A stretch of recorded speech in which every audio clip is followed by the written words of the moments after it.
Bismillahirrahmanirrahim. Ismi Nur Akliha binti Mustafa, nombor metrik 046490. Hari ini saya akan membentangkan hikam yang ketiga, iaitu Sawabiqu al-himam la tahriku al-aswara al-aqdar, yang bermaksud keinginan yang kuat tidak mampu menembusi takdir Allah Subhanahu wa Ta'ala. هذه الحكم كالتعليل لما قبلها وتوسعة لما بعدها، يعني أن ما قدره الله في أزل لا تحرك الأسواره المحيطة به، فضلا أن تحصل إليه سوابق الهمام، أي الهمام سوابق، وهي قوى النفس التي تنفعل عنها الأشياء بإرادة الله تعالى، وتكون للولي كرامة ولغيره كالساهر والعائن إهانة.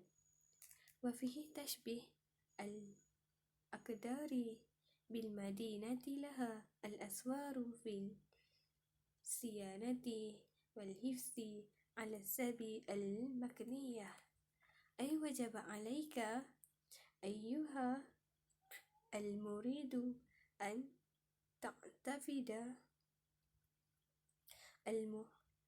الهماما الأسباب عادية لا تأثير لها، وما ينشأ عنها إنما هو بقضاء الله تعالى وقدره، فيكون عندها لا بها، فإدارتك خلاف ما أراده مولاك لا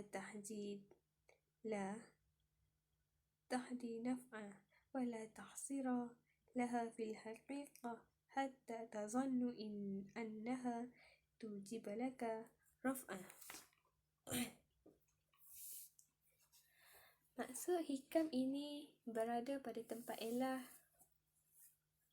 bagi hikam yang sebelumnya dan pengantar bagi hikam yang selepasnya. Maksud hikam ini iaitu ketentuan Tuhan tidak mampu ditembusi dengan keinginan yang kuat ataupun keinginan yang tinggi.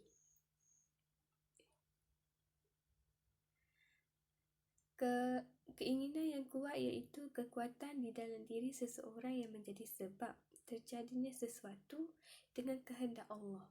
Ia dinamakan karamah bagi wali, dan pada orang lain seperti ahli sihir ia dinamakan ihanah.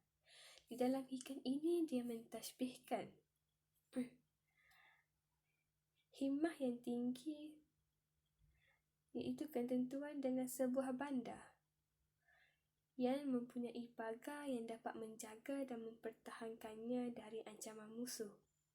Iaitu himmah yang tinggi diibaratkan sebuah bandar yang dipagari ataupun yang dijaga dari ancaman musuh. Dia menggunakan dengan gaya isti'arah makniyah. Maksud hikam ini iaitu wajib ke atas seseorang meyakini bahawa kehendak yang kuat itu tidak lebih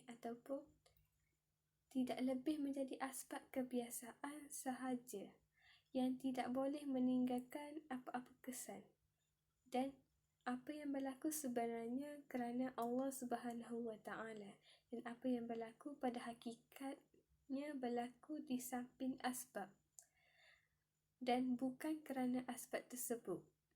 Kehendak kamu yang tidak selari dengan kehendak Tuhan sebenarnya tidak dapat memberi apa-apa faedah atau kesan yang boleh menyangka ia boleh meninggikan kedudukan kamu.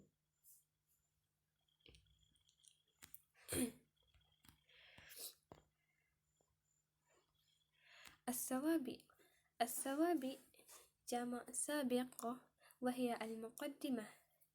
Sawabi ini diambil daripada kata jamak iaitu sabiqah wahia, yang bermaksud al-muqaddim, yang bermaksud mendahului ataupun kehadapan. Wa al-himam jamak kepada himmah.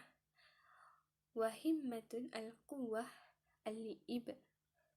al-inbi'asa al-qalbi fi talib syai'i wal ihtimami bih, iaitu perasaan yang sangat kuat untuk memperolehi sesuatu perkara. Himmah terbahagi kepada dua, iaitu himmah aliyah dan himmah daniyah. Himmah aliyah zalika al-amru rafi'an ka ma'rifatullah wa talibu ridahu, iaitu himmah aliyah ini itu himmah yang sangat tinggi, itu yang mendahulukan Allah daripada makhluknya. Wa himmah daniyah al-amru qasiyasan qatalibud dunya wa wahazuzuha, iaitu himmah yang rendah, iaitu yang mendahului makhluk berbanding Allah Subhanahu wa Ta'ala. Fanian ini juga terbahagi kepada dua, iaitu fanian fi ismi, fanian fi zati. Fanian fi ismi hiya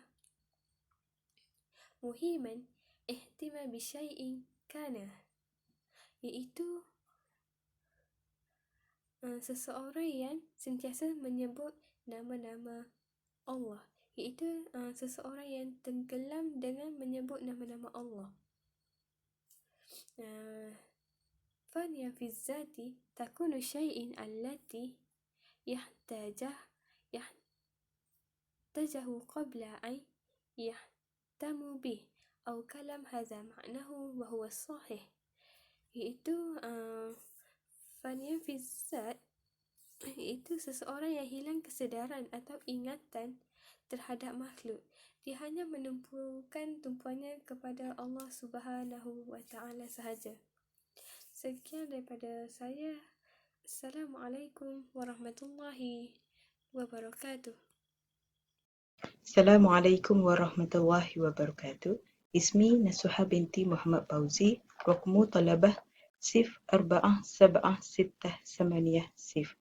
Hari ini saya akan mensyarahkan hikam yang keempat yang bertajuk Hukumu at-tadbiru wal ikhtiyar, iaitu perkara yang berkait dengan tadbir dan ikhtiyar. Syekh Ibnu Athaillah As-Sakandari menasihati kita, iaitu arih nafsaka minat tadbir fama qama bihi khairuka anka la takum bihi li nafsika, yang bermaksud rehatkanlah dirimu daripada mentadbir, yakni bersusah payah dan merasa risau di dalam mengatur keperluan hidup. Fama qama bihi khairuka anka, maka apabila sudah ada yang lain daripadamu yang mendirikannya bagimu, yakni ia sebenarnya telah pun diatur oleh Allah Subhanahu wa Ta'ala, la takum bihi li nafsika, janganlah engkau mendirikannya pula untuk dirimu sendiri. Okey, kita tengok kepada ta'rif at-tadbir fil lughah wa fil istilah. At-tadbir fil lughah huwa an-nazaru fil umuri wa akhawariha. Syekh Ibnu Ajibah berkata bahawa tadbir pada bahasa bermaksud fikir tentang sesuatu perkara dan natijahnya. Wa fil istilah takdiru syu'uni yakunu 'alaiha fil mustaqbal bima yakhafu aw yurja bil jazmi la bit tafwid. Fa in kana ma'a tafwidi wa huwa ukhrawi fa niyatu khair aw tabi'i fa syahwah aw dunyawi fa amniyatu. Syekh Ahmad Zarruq radhiyallahu anhu berkata, tadbir dari segi istilah pula bermaksud mengira dan menghitung sesuatu pada masa akan datang, sama ada perkara itu yang ditakuti atau diharapkan berdasarkan hukum tanpa berserah diri kepada Allah Subhanahu wa Ta'ala. Fa in kana ma'a tafwid wa huwa ukhrawi fa niyatu khair. Sekiranya kita berserah kepada Allah Subhanahu wa Ta'ala dengan perkara akhirat, maka ia dipanggil sebagai niat yang baik. Au tabi'i fa syahwah, atau dengan kita berserah kepada Allah Subhanahu wa Ta'ala dengan tabi'i sahaja, maka ia dipanggil sebagai nafsu. Au dunyawi fa amniyatu, atau kita berserah kepada Allah Subhanahu wa Ta'ala dengan duniawi sahaja, maka ia dipanggil sebagai angan-angan sahaja. Okey. Kita masuk kepada aqsamu at-tadbir. Aqsamu at-tadbir, Al-Imam Ibnu Ajibah telah membahagikan tadbir kepada 3 bahagian, iaitu tadbir mazmum yang bermaksud tadbir yang dikeji, yang kedua tadbir matlub yang bermaksud tadbir yang dituntut, dan yang ketiga tadbir mubah iaitu tadbir yang diharuskan. Kita masuk kepada tadbir yang pertama iaitu tadbir mazmum, iaitu tadbir yang dikeji. Fahuwa alladhi yashabuhu al-jazmu wa tasmimu sawa'un kana diniyan aw dunyawiyan lima fihi min qillatul adabi wa ma yata'ajjaluhu li nafsihi min at-ta'ab. Okey. Tadbir mazmum merupakan satu perasaan hati yang menuntut sesuatu dengan jazam dan bersungguh-sungguh. Jazam di sini bermaksud merasakan sesuatu perkara mesti berlaku mengikut keinginan sendiri, sama ada urusan itu berkait dengan keagamaan atau duniawi. Oleh itu, urusan perkara ini dikira sebagai urusan yang tercela kerana adanya qillatu adabi, iaitu kerendahan akhlak atau tidak beradab dengan Allah Subhanahu Wa Taala, serta kegopahan nafsu itu yang dapat menghalang seseorang hamba itu taat kepada Allah serta berkhidmat kepada Allah Subhanahu Wa Taala. Kita masuk pula kepada tadbir yang kedua, iaitu at-tadbir matlub yang bermaksud tadbir yang dituntut. Fahuwa tadbiru ma kullifat bihi minal wajibati wa ma nadabat ilaihi minat ta'at ma'a tafwid al-masyi'ah wan nazari ila qudrah wa hadha yusamma an-niyatu salihah. Tadbir matlub merupakan tadbir yang ditaklifkan, iaitu dipertanggungjawabkan, seperti perkara diwajibkan dan disunatkan dalam perkara-perkara ketaatan yang disertakan dengan menyerah kehendak diri kepada Allah Subhanahu Wa Taala yang Maha Kudrat. Tadbir inilah yang dikenali sebagai niat yang soleh atau niat yang baik. Okay, kita masuk kepada tadbir yang ketiga, iaitu tadbir mubah, tadbir yang diharuskan. Fahuwa at-tadbiru fi amri dunyawi aw tabi'i ma'a tafwid lil masyi'ah wan nazari lima yabruzu minal qudrah ghairu mu'awwil ala syai'in min dhalika. Okay, tadbir al-mubah merupakan tadbir dalam urusan duniawi atau tabi'i di samping berserah kepada Allah Subhanahu Wa Taala dan merasakan bahawa semua yang berlaku dalam dirinya itu terhasil daripada kudrah Allah Subhanahu Wa Taala dan tidak merasakan dirinya sendiri yang bertadbir sesuatu urusan perkara itu. Oleh itu, perkara tadbir ini dikatakan sebagai tadbir yang diharuskan. Okay. Kita masuk kepada wa'alamatu qawnihi billah, iaitu tanda-tanda tadbir manusia serah kepada tadbir Allah Subhanahu Wa Taala, iaitu annahu idza baraza minal qudrati aksa ma dabbara lam yanqabid wa lam yattarib bal yakunu kama qala syair sallim bisalma wasir haitsu sarat wattabi' riyahal qada waddur haitsu darat. Itu apabila berlaku sesuatu perkara yang bertentangan dengan perkara yang dirancang oleh seseorang hamba itu, maka seseorang hamba itu tidak merasa keluh kesah dan kesepitan di dadanya. Bahkan dia merasakan senang hati dan redha dengan tadbir Allah Subhanahu Wa Taala terhadap urusannya. Seperti mana yang dikatakan dalam syair, serahkanlah dirimu kepada Allah Subhanahu Wa Taala dan ikutilah tiupan angin tadbir Allah Subhanahu Wa Taala ke mana saja ia berada. Okay. Kesimpulannya, setiap perkara dan tadbir yang kita lakukan menyebabkan kita sibuk dan menjauhi diri daripada Allah Subhanahu Wa Taala, maka ia dipanggil sebagai tadbir mazmum. Manakala yang dapat membawa kita mendekati Allah Subhanahu Wa Taala, maka ia dipanggil sebagai tadbir mahmud. Syekh Ibnu Athaillah As-Sakandari berkata, kecemerlangan hati seseorang itu akan berlaku apabila dia berjaya menggugurkan takbir dirinya sendiri. Itu saja daripada saya sudahi. Wabillahi taufiq wal hidayah. Assalamualaikum warahmatullahi wabarakatuh. A'udzubillahi minasyaitonirrajim. Bismillahirrahmanirrahim. Assalamualaikum warahmatullahi wabarakatuh. Ismi Nur Fashiha binti Muhammad Fauzi, Roka Mutalabah, Sif Arba'ah Saba'ah Wahid Sittah wa Isna. Ana min ISM Usuluddin Kaunseling Semester 7.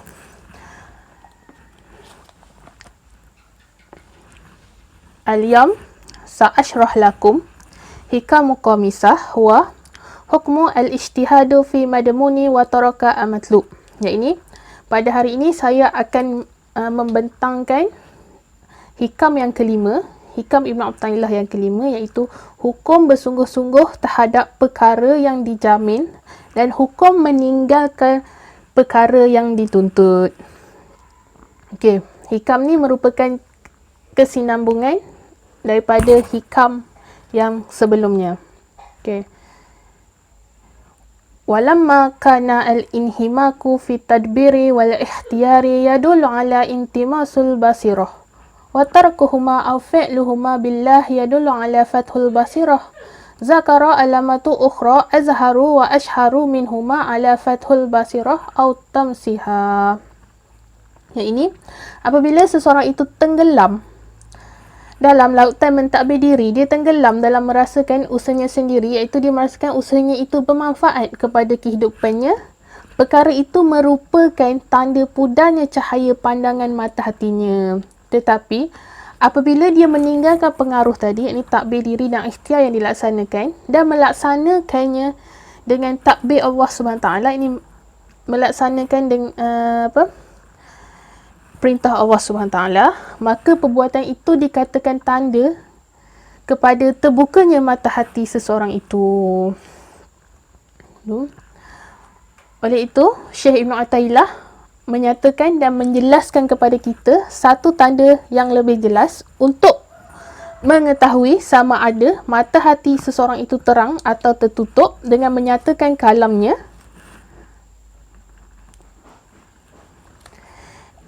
Ijtihaduka fima dominalaka wa taqsiruka fima talaba minka dalilun ala intimasul basirah minka.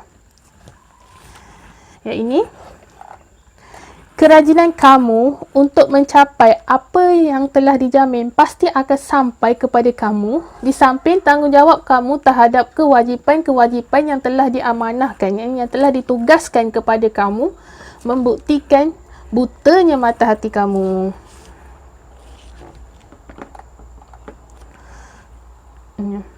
Okey. Syekh Ibnu Ajibah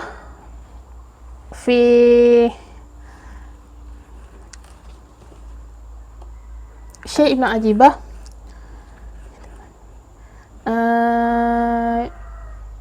yashrahu al-ma'anya ijtihadu fi syai' wa istifragu al-jahdu wa taqatu fi talabihi. Ini Syekh Ibnu Ajibah menyatakan al-ijtihadu fi syai', ini berijtihad, bersungguh-sungguh menuntut sesuatu perkara itu, ialah istifragu al-jahdu wa taqatu fi talabihi, iaitu bersungguh-sungguh menuntutkan sesuatu perkara itu untuk mendapatkan apa yang kita inginkan.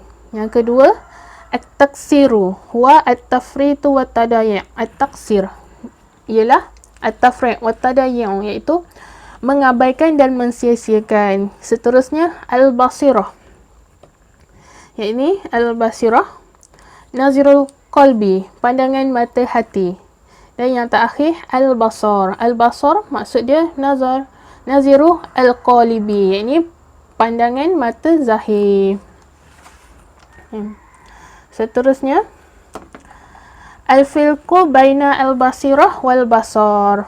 Ini perbezaan di antara mata hati dan mata fizikal. Yang pertama, al-basirah la yara ilal ma'ani wal basar la yara ilal mahsusah. Yang ini al-basirah, ini mata hati, dia memandang perkara yang ma'ani, iaitu perkara yang bersifat makna. Tetapi al-basar pula, dia melihat perkara yang berbentuk mahsusah, iaitu perkara yang berbentuk fizikal. Yang seterusnya, al-basirah la yara ila latifah wal basar la yara ila al-kasifah. Iaitu al-basirah, mata hati, tidak memandang melainkan perkara yang berbentuk latifah. Ini perkara yang berbentuk seni, iaitu halus. Manakala al-basar la yara ila al-kasifah. Ini perkara basar, pandangan mata zahir, tidak memandang melainkan perkara yang berbentuk kasar, zahir. Yang ketiga, al-basirah la yara ila al-qadim wal basar la yara ila al-hadisa. Ini mata hati tidak memandang melainkan perkara yang qadim, dalam bentuk qadim, wal basar la yara ila al-hadisa. Maka pandangan mata zahir tidak memandang melainkan perkara yang berbentuk hadis. Dan yang terakhir, al-basirah la yara ila al-muqawwin wal basar la yara ila al-kaun. Ini al-basirah memandang perkara, ini dia boleh melihat pencipta. Manakala mata fizikal hanya boleh melihat perkara yang ini makhluk yang diciptakannya. Okey, beza antara al-basirah dengan al-basar secara mudahnya adalah al-basar melihat ini sebagai sesuatu yang berbentuk empat segi. Tetapi al-basirah melihat benda ini sebagai buku. Ya. Seterusnya, sama al-syarhu Syekh Ibnu Ajibah, Syekh Ibnu Athaillah. فإذا أراد الله فتح البصيرة العبد أشغله في الظاهر بخدمته وفي الباطن بمحبته فكلما عظمت المحبة في الباطن وخدمته في الظاهر قوية نور البصيرة حتى يستولي على البصر فيغيب نور البصر في نور البصيرة فلا يرى إلا ما تراه البصيرة من المعاني لطيفة وأنوار قديمة.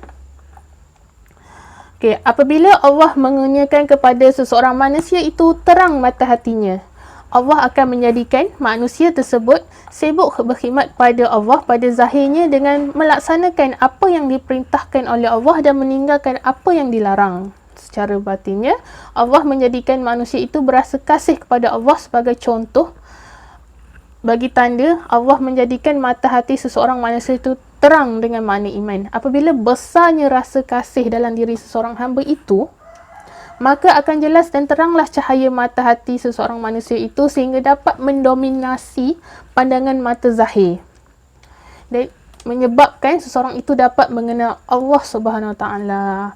Apabila seseorang itu asyik pada zahirnya dengan berkhidmat, beribadat kepada Allah, dan batinnya akan menjadi semakin kasih kepada Allah. Jadilah pada ketika itu kekuatan batin itu, iaitu perasaan kasih kepada Allah, menguasai pandangan zahir.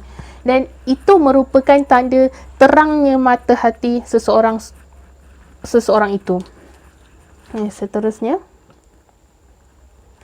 Wa iza aradallahu qazlani abdihi ashghalahu fi zahir bi khidmatihi al-aqwan wa fil batini bi mahabbatiha fala yazallu khazalika hatta yantamasu nuru basiratihi fayastawliya nuru basirahu ala nur basiratihi fala yara ila al-has wala yakhdamu ila al-hasi fayashtahidu fi talaba ma huwa madmunun min ar-rizq al-maqsum wa yaqsur fi ma huwa matlub minhu min fardi mahtum walau kana badal al-ijtihad isti'rakan wa badal al-taqsir tarakan lakana badal tamsi ummiya wa huwa kafir wal iyazu billah.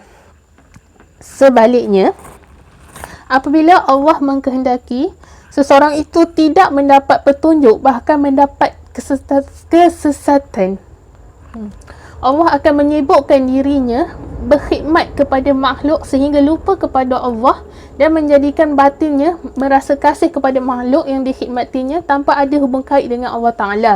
Maka cahaya mata hatinya akan menjadi kelam dan ia akan menguasai pandangan zahirnya dan ia akan menyebabkan makhluk hamba ni hanya dapat melihat makna yang zahir sahaja. Begitu juga dengan hati dan tidak akan faham lagi mengenai makna yang batin. Dan pada ketika itu, hamba ni akan bersungguh-sungguh menuntut rezeki yang telah dijamin oleh Allah. Iaitu makna rezeki yang telah dijamin oleh Allah ni, rezeki yang telah ditetapkan oleh Allah, contohnya bilangan harta si fulan, bilangan kereta si fulan, Allah telah tetapkan sejak azali lagi. Okey. Bahkan dia akan cuai dalam melaksanakan apa yang telah difardukan kepadanya. Yang ini dia cuai dalam melaksanakan apa yang telah diperintahkan kepadanya. Perkara ini akan berlaku bagi manusia yang mana mata hatinya mula menjadi kelam dan pandangannya mata zahir terhenti pada zahirnya sahaja sehingga dia menuntut pada perkara zahir sahaja seperti rezeki. Akan tetapi apabila kita hanya menuntut pada yang zahir saja, ia akan menyebabkan mata hati seseorang itu menjadi kelam dan gelap serta membuatkan seorang itu tidak faham pada Allah. Pada ketika itu baru ia akan merasa penting sangat kehidupan dunia ini berbanding mencapai keredaan Allah. Jadi sampailah ia pada peringkat yang dinamakan peringkat kufur, iaitu mata hati menjadi buta dan tidak dapat melihat kebaikan yang terkandung dalam perkara yang zahir yang dikaitkan dengan Allah Subhanahu Wa Taala. Okey. Secara ringkasnya kat sini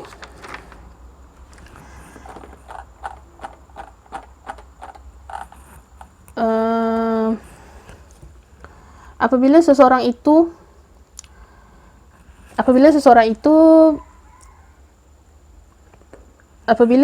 itu melaksanakan perintah Allah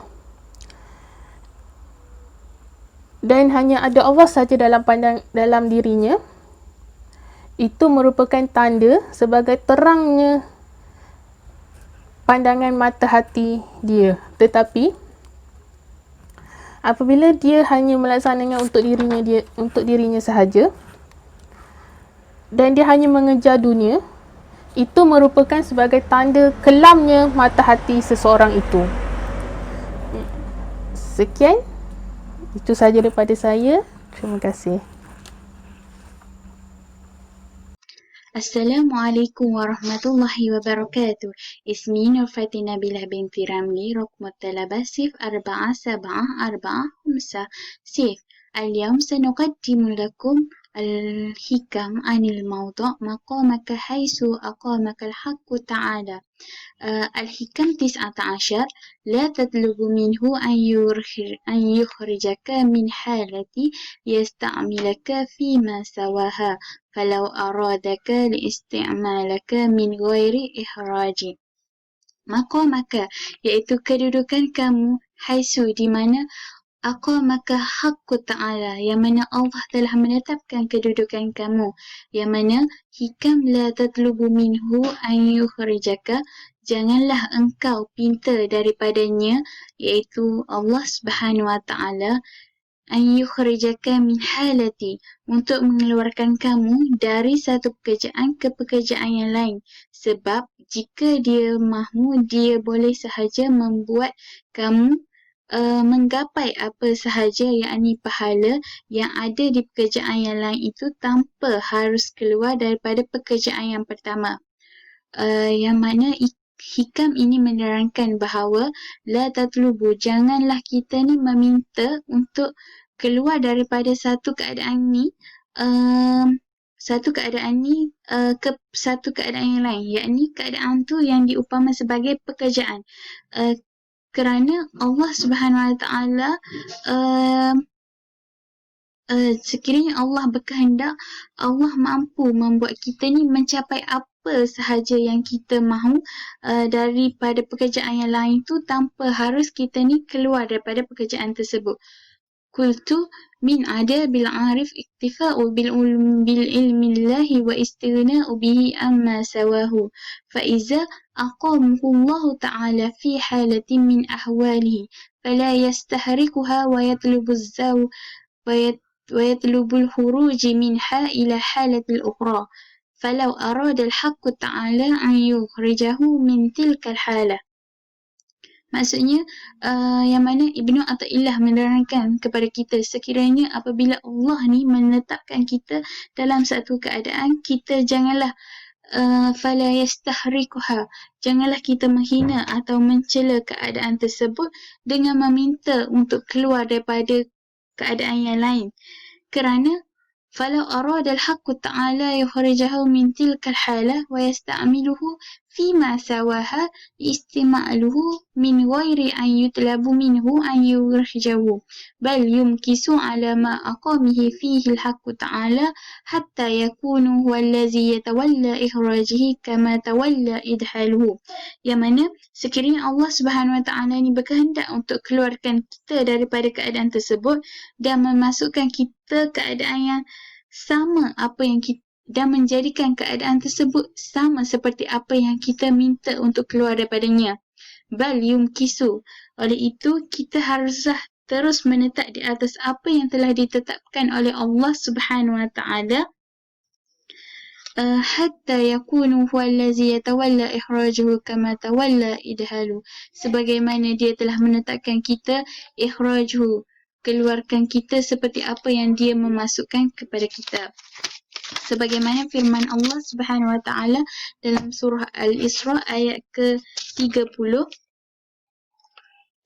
ayat ke-80, yang bermaksud, katakanlah Muhammad, ya Tuhanku, masukkanlah aku ke tempat masuk yang benar dan keluarkanlah aku ke tempat yang benar dan berikanlah kepadaku daripada sisimu kekuasaan yang dapat menolongku. Berdasarkan surah Al-Isra ayat 80, dia menerangkan bahawa dia meminta untuk masukkan ke dalam ke tempat yang benar dan keluarkanlah aku daripada tempat yang benar juga. Okay. فالعارف بالله إذا كان عزابا لا يتمنى تزوجا وإذا كان مزوجا لا يتمنى الفراق وإذا كان فقيرا لا يتمنى الغنى. Okay, maksud ayat baris di atas yang membawa maksud iaitu apabila Allah lebih mengetahui apabila iza kana azaban bermaksud bujang. Apabila seorang itu bujang, dia tidak mengharapkan untuk berkahwin. Wa iza kana mutazawwajan la yatamanna al-firaq, yang mana orang yang berkahwin tidak mengharapkan untuk berpisah. Wa iza kana fakiran la yatamanna al-ghina, yang mana apabila seseorang itu miskin tidak mengharapkan untuk kaya. Wa iza kana ghaniyan la yatamanna fakir, apabila seorang kaya itu tidak mengharapkan untuk menjadi miskin. Wa iza kana sahihan la yatamanna al-marda, yang mana apabila orang sihat itu tidak mengharapkan untuk sakit, manakala sebaliknya iaitu orang yang sakit tidak mengharapkan untuk sihat. Wa iza kana azizan la yatamanna zil, apabila orang itu dimuliakan, dia tidak berharap untuk dihina, dan orang yang hina tidak berharap untuk dikasihi ataupun dimuliakan. Wa iza kana maqbusan la yatamanna al-basik wa iza kana mabsutan la yatamanna al-fida, yang mana orang yang berpegang tidak berharap untuk orang yang berpegang tidak mengharap untuk melepaskan, dan orang yang melepaskan ni tak berharap untuk berpegang. Wa iza kana qawiyan la yatamanna ad-dha'if wa iza kana dha'ifan la yatamanna quwwah. Okay. Yang mana dia menyatakan bahawa orang yang bujang tidak berharap untuk berkahwin. Apabila orang yang berkahwin tidak mengharapkan untuk bercerai. berdasarkan ini adalah merupakan contoh yang telah diberi oleh Ibnu Athaillah yang mana dia menerangkan keadaan seseorang itu. Seseorang yang sakit tidak meminta untuk menjadi sihat dan orang yang sihat tidak meminta untuk menjadi sakit. Begitu juga orang yang kuat. Orang yang kuat tidak meminta untuk, tidak mengharapkan untuk menjadi lemah dan orang yang lemah tidak minta untuk menjadi kuat. Begitu juga dengan orang yang kaya, tidak diminta untuk menjadi kaya dan tidak diminta untuk menjadi miskin. Okay, next. Okay. وهكذا بكيل أهوى ينظر ما يفعل الله به ولا ينظر ما يفعل بنفسه للحق زواله بل يكون كالميت بين يدي الغاسل أو قلم بين أصابعه. Okay, yang mana menerangkan di sini kita janganlah melihat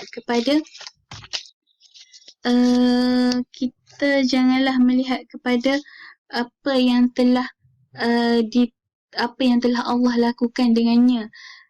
Kita janganlah melihat kepada apa yang telah dilakukan oleh Allah kepada diri kita, tetapi kita mestilah melihat keadaan apa yang Allah buat kepada yanzur bi yaf'alullahu bihi, dengannya, melihat Allah dari sudut pandangan apa yang Allah ciptakan kepada kita. Okay. Sebagaimana firman Allah Subhanahu Wa Taala dalam surah Al-Insan yang mana kamu tidak mampu menempuh jalan itu kecuali jika dikehendaki Allah, sesungguhnya Allah yang Maha mengetahui lagi Maha bijaksana. Berdasarkan firman Allah Subhanahu Wa Taala dan surah Al-Isra ni, dia menerangkan kepada kita bahawa apa yang kita lakukan ni kita tidak mampu melainkan dengan pertolongan Allah Subhanahu Wa Taala. Berdasarkan ni, wa uhiya Allah Ta'ala ila Daud alaihi salam faqala ya Daud turidu wa uridu wa la yakunu illa ma uridu fa in salamtu li ma uridu ataitaka bima turidu wa in lam taslimu li ma uridu attabi'tuka fi ma turidu wa la yakunu illa uridu. Yang mana Allah Subhanahu Wa Taala ni telah mewahyukan kepada Nabi Daud AS dan berkata, wahai Daud, apa yang kamu hendaki, aku kehendaki. Sekiranya aku menyerahkan apa yang kamu hendaki dan berikan apa yang aku hendak.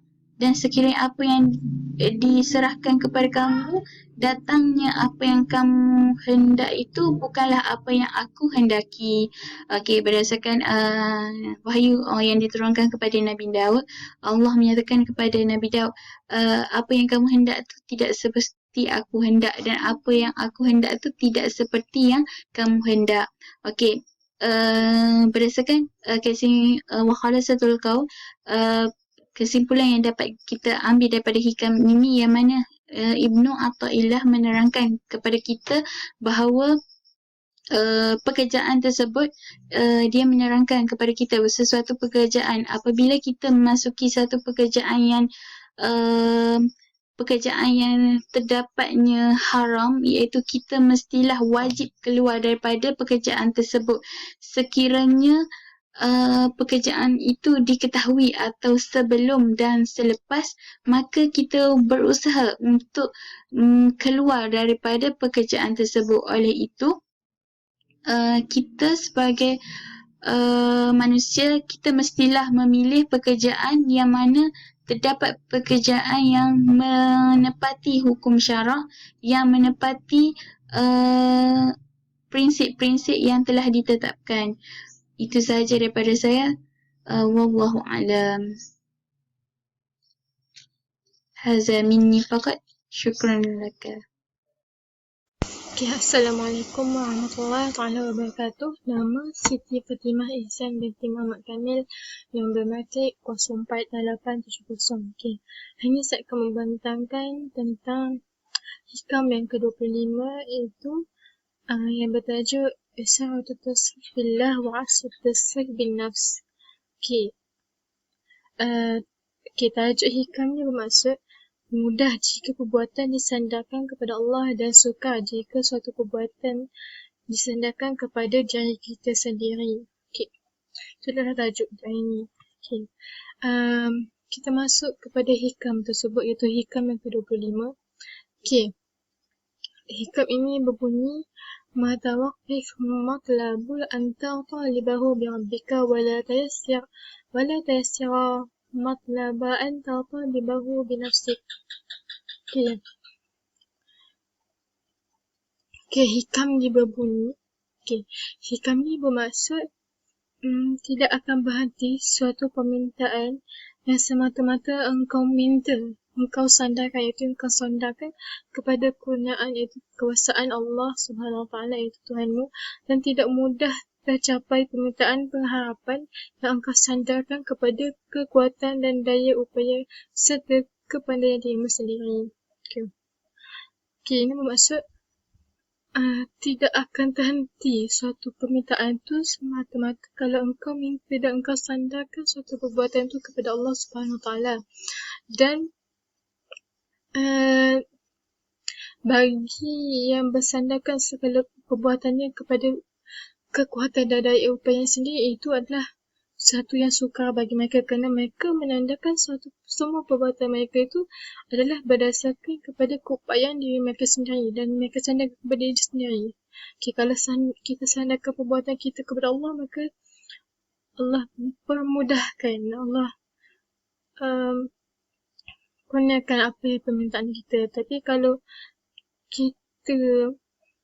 permintaan kita tu kita sandarkan kepada diri kita sendiri, maka itu adalah sesuatu yang sukar untuk kita capai.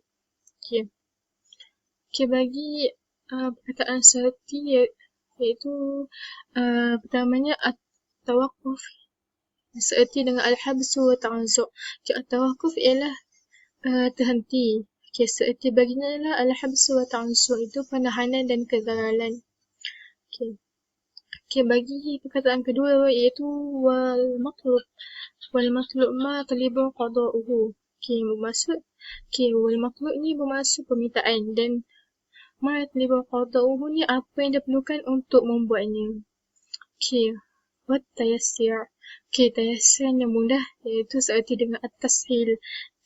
At-tashil juga yang bermaksud mudah. Maksudnya kita sambung daripada huraian hikam tersebut. Qultu iza aradtu laka hajatu min hawaijid dunya wal akhirah wa aradat an taqda laka sari'an man talabaha billahi wa la tatlibaha bi nafsik fa inna isa talbataha billahi tayassir amriha wa sahali qada'uha wa in talbataha binafsik su'bin qada'uha wa tayassir amruha. Ini bermaksud aku berkata, jika aku menunjukkan kepadamu keperluan daripada keperluan dunia dan akhirat dan ingin menunaikannya dengan cepat, mintalah kepada Allah dan jangan minta pada diri anda sendiri. Kerana jika kamu meminta daripada Allah, maka perkara itu akan menjadi mudah untuk menunaikannya. Tapi jika anda meminta kepada diri anda sendiri, maka sukar untuk menunaikannya dan susah untuk mengikutinya. Maksudnya kalau kita inginkan suatu perkara, suatu keperluan, sama ada keperluan itu dunia atau akhirat, tapi kita nak cepat, maka mintalah kepada Allah SWT dan jangan minta kepada diri sendiri, kerana jika minta kepada Allah maka ia lebih mudah. Namun begitu kalau minta kepada diri sendiri, menjadi sukar bagi mereka. Wala yatawaqqaf fi hubas amma talabatahu bi rabbik wala tayassir wa yashil amma talabatahu bi nafsik. قال تعالى حكيا عن سيدنا موسى عليه السلام قال موسى لقومه استعينوا بالصبر بالله واصبروا إن الأرض لله يورثها من يشاء من عباده والعاقبة للمتقين. Surah Al-A'raf ayat 128. Ini bermaksud tidak akan terhenti dan tersekat dengan apa yang anda inginkan jika kamu meminta daripada Tuhanmu, dan tidak mudah untuk memerintahkan apa yang anda ingin dengan memintanya pada diri sendiri. Okey. Ini bermaksud dia tidak akan terhenti dan tersekat apa yang kau inginkan kalau kau mintanya daripada Allah Subhanahu Wa Taala. Tapi kalau kau minta terhadap dirimu sendiri, maka dia tidak mudah bagimu untuk mendapatkan sesuatu tu. Okey. Seperti firman Allah Subhanahu Wa Taala dalam surah Al-A'raf ayat 128 yang bermaksud okey. Pengikut Nabi Musa merayu, lalu Musa berkata kepada kaumnya, mintalah pertolongan kepada Allah dan bersabarlah, sesungguhnya bumi ini kepunyaan Allah, jelaskannya kepada sesiapa yang dikehendakinya dari hamba-hambanya, dan kesudahan yang baik adalah bagi orang yang bertakwa. Okey, maksud mintalah kepada Allah Subhanahu Wa Taala dan bersabarlah, sesungguhnya kepunyaan bumi ini adalah kepunyaan Allah. Maka Allah diwariskannya kepada sesiapa yang dia kehendaki olehnya dan hamba-hambanya. Maksudnya kita seharusnya kita meminta pertolongan Allah dan kita tidak mensandarkan perbuatan kita kepada diri kita sendiri, tapi sandarkan perbuatan kita kepada Allah SWT dan mintalah pertolongan daripada Allah SWT. Okey. فكل من استعان بالله والصبر في طلب حاجته كانت العاقبة له وكان من المتقين. وقال تعالى ومن يتوكل على الله فهو حسبه. Surah At-Talaq ayat 3. Okay. أن يكافي كل ما أحمه. وقال صلى الله عليه وسلم لبعض أصحابه وهو سويد بن غفلة لا تطلبوا الإمارة فإنك إن طلبتها وقلت إليها وإن أتتك من غير مسألة أعنت عليها. Okay. Ini bermaksud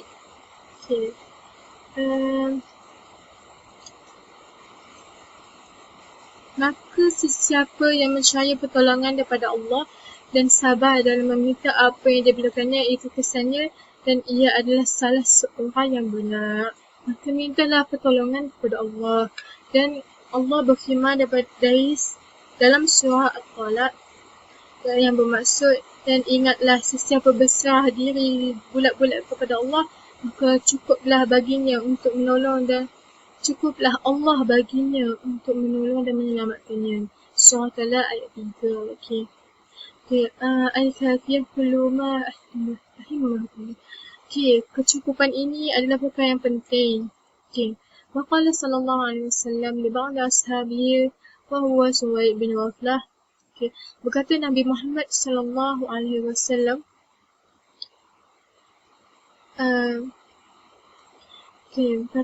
sallallahu alaihi wasallam pada sebahagian sahabatnya, iaitu Suwaid bin Ghaflah, janganlah kamu meminta kekuasaan, maka sesungguhnya jika engkau memintanya, maka ia akan menjadi beban bagimu. Tetapi jika engkau tidak memintanya, engkau akan diberikan pertolongan oleh Allah atas kekuasaan itu. Okey. Khususnya وعلامة الطلب بالله والزهد في ذلك الأمر والاشتغال بالله عنه فإذا جاء وقته تكون بإذن الله. Maksud dan tanda-tanda meminta kepada Allah adalah zuhud dan dalam segala surahannya, dan menyibukkan diri kita ni dengan beribadah kepada Allah. Okey, akan tiba waktunya dengan izin Allah. Okey. Jika kita meminta kepada Allah, maka kita perlulah zuhud dan kita perlu mematuhi segala perintah Allah dan melakukannya dengan sepenuh hati, dan kita perlu menyibukkan diri kita dengan beribadah kepada Allah Subhanahu Wa Taala, sentiasa beribadah kepada Allah Subhanahu Wa Taala. Okey. Wa alamat qalbi bin nafsi wal harsi wal batshi ilahi fa iza ta'ziu alaihi anqabidu wa taghayyir alaihi. Okay. Tanda-tanda permintaan kepada diri sendiri adalah keinginan dan penindasan ke atas dirinya, sekiranya tidak mungkin dia menunaikannya dan mengubahnya. Okey, kalau kita tanda-tanda permintaan kepada diri, maka berlakulah penindasan ke atas diri kita sendiri. Kalau kita sandarkan perbuatan itu kepada diri kita, maka ia adalah satu yang memberatkan diri sendiri dan satu penindasan kepada diri kita sendiri. Okay. فهذا ميزان كان طلبه بالله وطلبه بالنفس فمن طلب هوائجه بالله قضيت معنا وإن لم تقضى حسن ومن طلب هوائجه بالنفس خاب سعيه وضاع وقته وإن قضيت نقمته وهاجته. Okay, ini maksud.